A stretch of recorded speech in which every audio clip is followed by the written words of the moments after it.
जीवन में जब मुश्किलें आती हैं तो हम में से कितने लोग उसे एक ट्रेनिंग की तरह देखते हैं। ज्यादातर तो हम उसे एक रुकावट ही मानते हैं, है ना? एक दीवार जैसी जो रास्ते में आ गई। आज हमारे पास जो स्रोत है वो इसी सोच को मतलब पूरी तरह से पलटने की कोशिश करता है। ये एक प्रेरक स्क्रिप्ट है जिसका शीर्षक है अपने सपनों की ओर। लेकिन ये सिर्फ आप कह सकते हैं अच्छे लगने वाले शब्दों का कलेक्शन नहीं है। आज हमारा मिशन है इस स्क्रिप्ट की परतों को खोलना और ये समझना कि सफलता, असफलता और हमारे इरादों के बारे में ये हमें क्या सिखा सकती है। चलिए इस पर गहराई से बात करते हैं। बिल्कुल। और इस स्क्रिप्ट की खासियत सिर्फ इसके शब्दों में नहीं, बल्कि इसके फ्लो में है। ये एक शांत गहरी सोच से शुरू होती है और फिर धीरे धीरे इसकी ऊर्जा बढ़ती जाती है और अंत में एक जबरदस्त एक्शन के आह्वान पर खत्म होती है।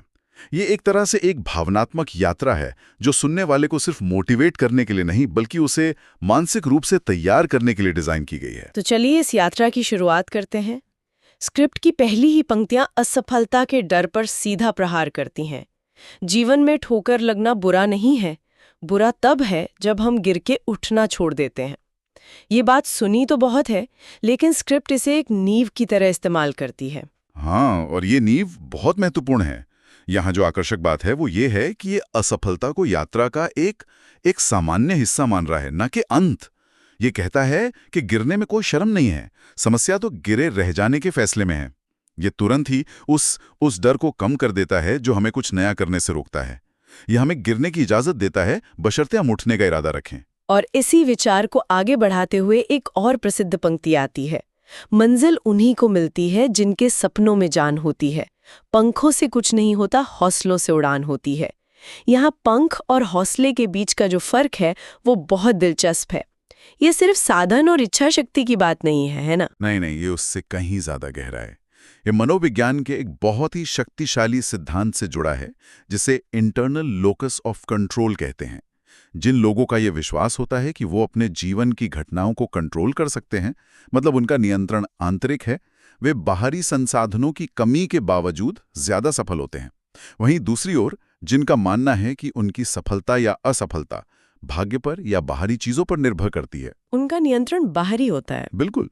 तो स्क्रिप्ट कह रही है कि पंख यानी बाहरी संसाधन, पैसा, संपर्क, अवसर, ये सब बेकार हैं अगर आपके पास हौसला यानी वो आंतरिक नियंत्रण की भावना नहीं है।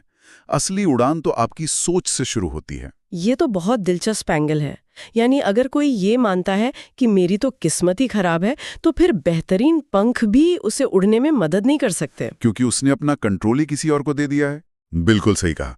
उसने अपनी उड़ान का रिमोट कंट्रोल बाहरी दुनिया के हाथ में थमा दिया है। ये स्क्रिप्ट उस रिमोट कंट्रोल को वापस अपने हाथ में लेने की बात कर रही है। ये तो हुई असफलता को देखने और अपने अंदर की शक्ति को पहचानने की बात। लेकिन स्क्रिप्ट इससे भी एक कदम आगे जाती है और संघर्ष के मतलब को ही पलट देती है, जो मुझे बहुत शक्तिशाली लगा। एक पंक्ति है जिसने मुझे सच में सोचने पर मजबूर कर दिया। आपकी मुश्किलें दुश्मन नहीं है, वो आपकी ट्रेनिंग है। ये एक जबरदस्त मानसिक बदलाव है। जैसे ही आप अपनी मुश्किलों को दुश्मन की जगह ट्रेनर के रूप में देखते हैं, पूरी कहानी ही बदल जाती है। दुश्मन से हम लड़ते हैं, उससे बचते हैं, और अगर वो ताकतवर हो तो हम हार जाते हैं। लेकिन ट्रेनर हमें मजबूत बनाने के लिए हमें चुनौती देता है। उसका मकसद हमें हराना नहीं, हमें जिताना होता है। जब कोई संघर्ष को ट्रेनिंग के रूप में देखता है तो वो दर्द और कठिनाई में भी सीखने का अवसर ढूंढता है। वो पूछता है, अच्छा, ये स्थिति मुझे क्या सिखाने की कोशिश कर रही है? मेरा कौन सा कौशल कमजोर है जिसे ये मजबूत करना चाहती है? लेकिन यहाँ एक सवाल उठता है, क्या हर संघर्ष हमें गढ़ता ही है? कुछ अनुभव तो इंसान को तोड़ भी देते हैं।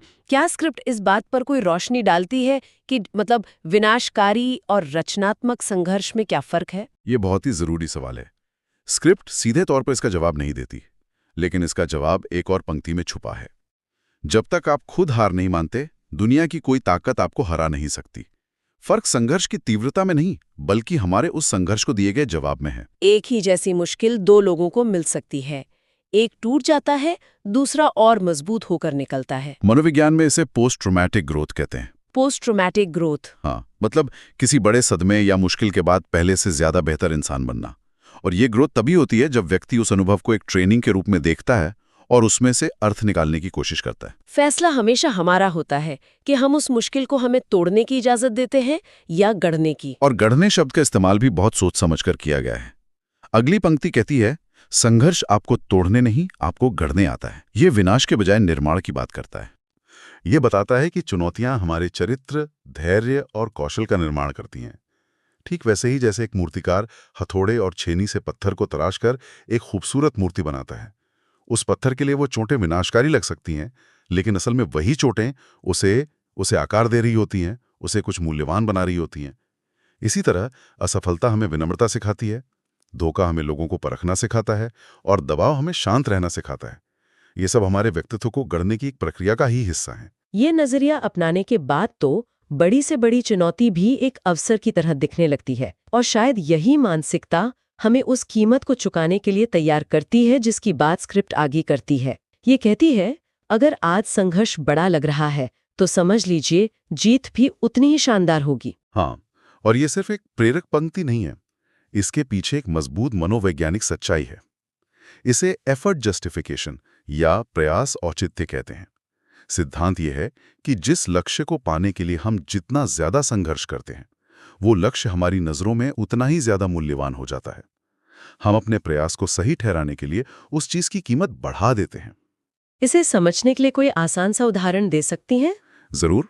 ये कुछ ऐसा है कि अगर आप आइकिया से लाई हुई एक कुर्सी को खुद घंटों लगाकर पसीना बहाकर बनाते हैं, तो आप उसे किसी भी महंगी डिजाइनर कुर्सी से ज्यादा पसंद करेंगे, भले ही वो थोड़ी टेढ़ी मेढ़ी क्यों ना हो। क्यों? क्योंकि आपकी मेहनत, आपका संघर्ष उसमें जुड़ गया है। बिल्कुल। इसी तरह जो सफलता बिना मेहनत के मिलती है वो हमें उतनी शानदार नहीं लगती जितनी वो जीत लगती है जिसके लिए हमने बहुत बड़ी कीमत चुकाई हो। स्क्रिप्ट यही कह रही है कि संघर्ष उस जीत में मूल्य जोड़ता है, और ये मूल्य सिर्फ भावनात्मक नहीं है, शायद ये स्थायी भी है, क्योंकि अगली पंक्तियां हैं, मेहनत से कमाई हुई जीत आपसे कोई नहीं छीन सकता।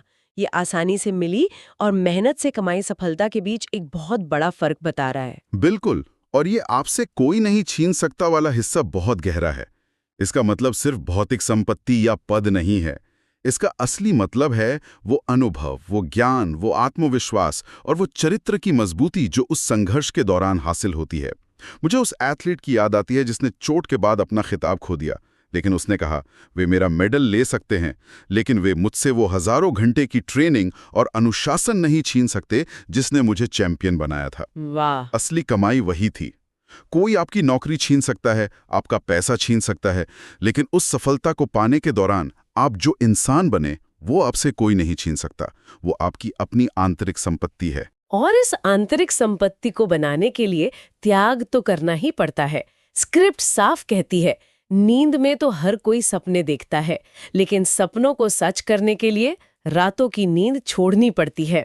हाँ, ये बड़ी स्पष्टता से बताती है कि सपने देखना एक पैसिव एक्टिविटी है जो कोई भी कर सकता है, लेकिन उन्हें हकीकत में बदलना एक एक्टिव और बहुत मेहनत वाली प्रक्रिया है।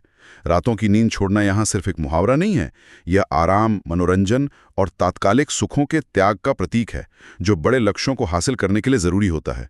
ये उस कीमत की बात कर रहा है।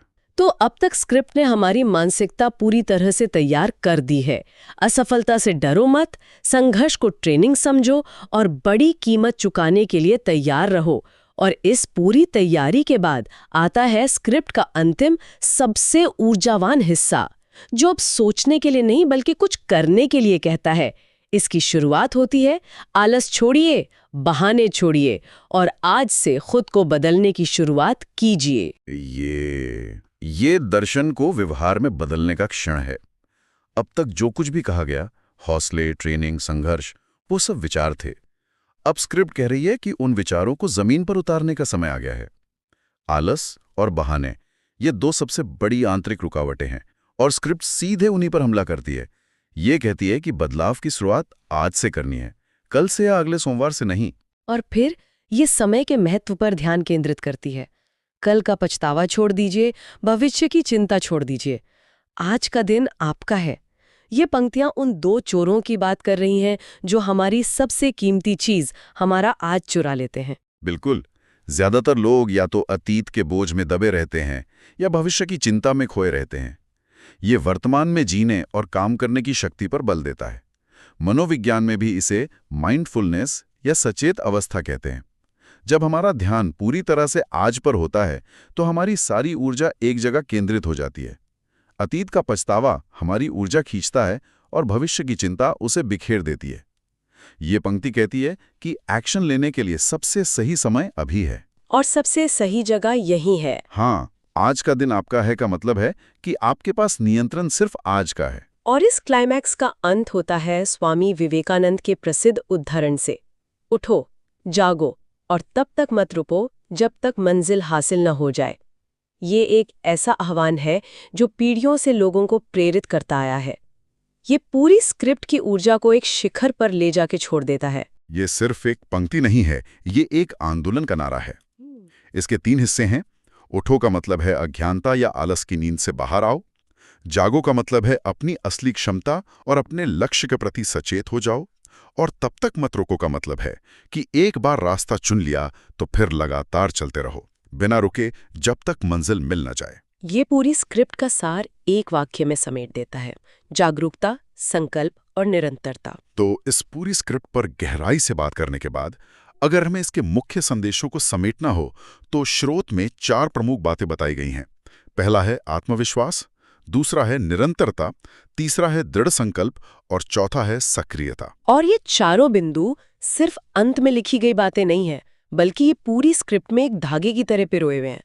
आत्मविश्वास हमें इस पंक्ति में दिखता है, जब तक आप खुद हार नहीं मानते। दृढ़ संकल्प इस पंक्ति में है, हार मान लेना सबसे आसान रास्ता है, लेकिन जीतना वही असली चुनौती है। सही बात है। और निरंतरता और सक्रियता का सबसे बड़ा संदेश वो तो विवेकानंद जी के उद्धरण में है ही, उठो, जागो और तब तक मत रुको। तो ये एक बहुत मजबूत और सुसंगत संदेश तैयार करता है जो सिर्फ सुनने में अच्छा नहीं लगता बल्कि व्यावहारिक भी है। तो संक्षेप में ये स्क्रिप्ट हमें सिर्फ अच्छा महसूस कराने वाली बातों से आगे ले जाती है। ये हमारी मानसिकता को बदलने से लेकर वास्तविक कदम उठाने तक की एक पूरी यात्रा है। और शायद सबसे बड़ी सीख ये है कि हमारी सबसे बड़ी ताकत और हमारी सबसे बड़ी रुकावट दोनों हमारे अंदर ही हैं। बिल्कुल। और मैं श्रोताओं के लिए एक अंतिम विचार छोड़ना चाहूंगा। स्क्रिप्ट की एक बहुत शक्तिशाली पंक्ति है, अपनी मेहनत से अपनी किस्मत खुद लिखिए। ये विचार कि हम अपने भाग्य के निर्माता खुद हैं बहुत सशक्त महसूस कराता है। लेकिन यहाँ सोचने वाली बात यह है, जब हम अपनी आंतरिक शक्ति और मेहनत से अपनी किस्मत की कहानी लिख रहे होते हैं तो बाहरी दुनिया यानी समाज, अर्थव्यवस्था और वे परिस्थितियां जो हमारे नियंत्रण में बिल्कुल नहीं हैं, वो उस कहानी को कैसे प्रभावित करती हैं।